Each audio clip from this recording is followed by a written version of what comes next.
Bom dia, pessoal, aqui é a professora Viviana. Hoje nós vamos falar um pouco sobre o arcadismo e eu resolvi fazer uma revisão das características e aprofundar um pouco mais sobre essa escola literária, tá bom? Então agora a gente vai ver que o movimento Arcade, né? Esse movimento literário, ele surgiu na Europa no século XVIII, tá? E também era conhecido como neoclassicismo, tá? Ele teve o seu marco inicial com o livro Obras Poéticas de Cláudio Manuel da Costa, em 1768, tá?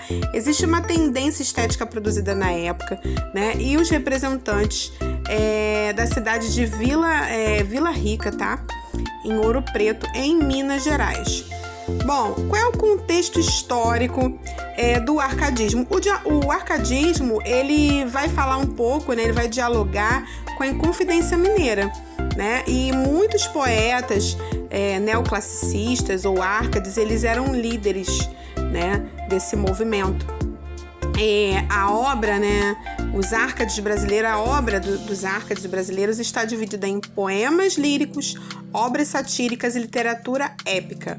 Bom, só uma curiosidade, né, que o arcadismo, né, ele faz referência à Arcádia, né, que é uma região bucólica da Grécia, ok?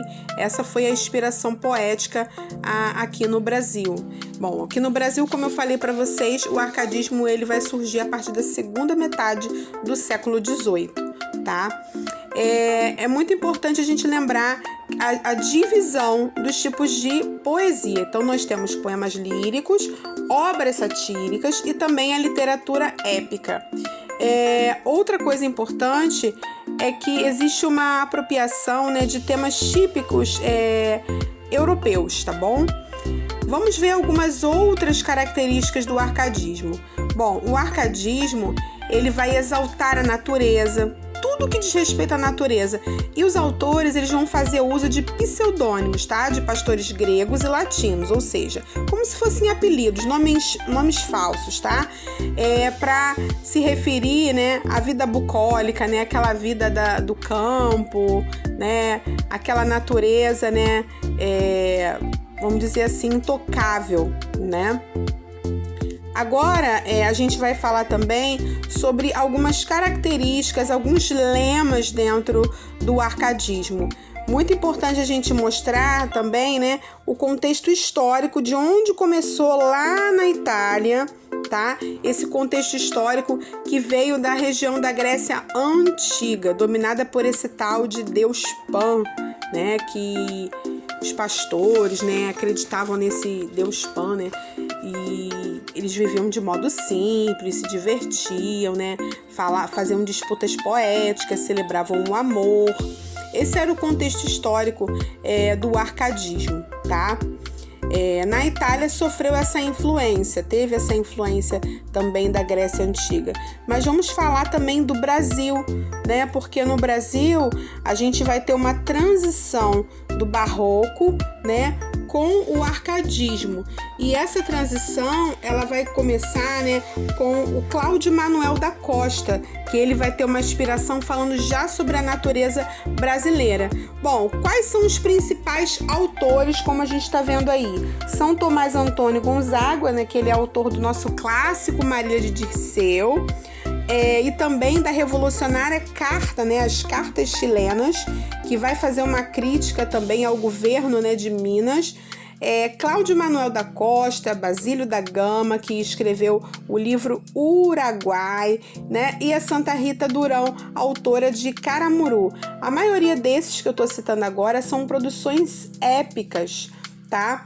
Que vai falar também sobre a formação do povo brasileiro, vai fazer uma reflexão e uma crítica também social, tá?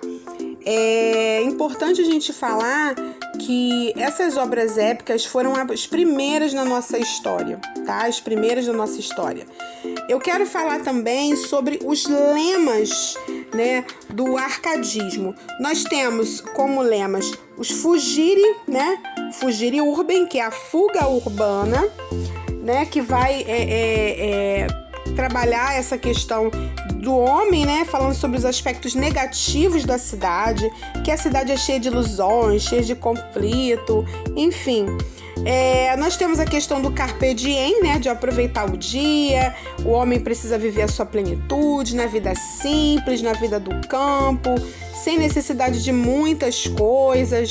Nós temos o inutilia truncat, né, que é cortar o inútil, que é a ideia da gente largar essa linguagem rebuscada, né, como a gente está vendo aí, em contraste, né, com o barroco, né, onde a gente tinha os jogos de palavras, né, o uso de linguagem rebuscada. Já no arcadismo vai ter uma busca pela linguagem mais simples e mais objetiva, tá? Uma linguagem mais simples e mais objetiva. Nós temos também o locus amenus, que é uma vida mais simples, num lugar mais tranquilo, num lugar mais ameno, né? Um lugar onde o homem possa encontrar a sua plenitude, longe da cidade. Nós temos o equilíbrio do ouro, né? Que é uma vida sem luxo, sem ostentação, uma vida simples. O tempo todo vai estar exaltando isso. E nas obras líricas também a gente vai ver isso, tá? Mas o arcadismo também tem a sua face, né? Satírica, tá? Existe também a sua face satírica ilustrada nas obras das cartas chilenas, tá? Cujo autor não foi identificado, mas estava se fazendo uma crítica ao governador de Minas Gerais. E isso foi muito expressivo, né? Bom, hoje a gente já sabe que o autor das cartas é Tomás Antônio Gonzaga, mas na época ele utilizava um pseudônimo, né? E por isso, na época, não se sabia quem havia escrito essas cartas chilenas. Bom, existem também as produções épicas, como eu falei para vocês. Os principais representantes foram Basílio da Gama, com a obra Uruguai, tá? E Santa Rita Durão, autora de Caramuru. Como eu falei para vocês, todas essas produções épicas tinham um foco de falar sobre a formação do povo brasileiro, as características, os conflitos, os problemas e também fazer uma questão de uma crítica social ao o período, né, esse período que que estávamos vivendo, né, da Inconfidência Mineira. Pessoal, essas são as principais informações. Vamos falar um pouquinho sobre a linguagem também, mais à frente. Mas eu gostaria que vocês anotassem todas essas informações do vídeo e vissem outras vezes para que a gente fique bem tranquilo em relação a isso. Bom, a linguagem, como eu sinalizei para vocês, é uma linguagem simples, é uma linguagem não rebuscada, que vai exaltar a natureza, o amor, a beleza, né? A gente vai perceber isso aqui nesses versos, tá? De Tomás Antônio Gonzaga, que ele vai falar assim: enquanto pasto alegre o manso gado, minha bela Marília nos sentemos à sombra deste cedro levantado, um pouco meditemos na regular beleza que em tudo vive nos descobre a sábia beleza. Então, esse é o movimento Arcade, esse é o arcadismo que fala da exaltação da natureza e da simplicidade. Bom, por hoje é só, pessoal. Fiquem com Deus aí e até a próxima.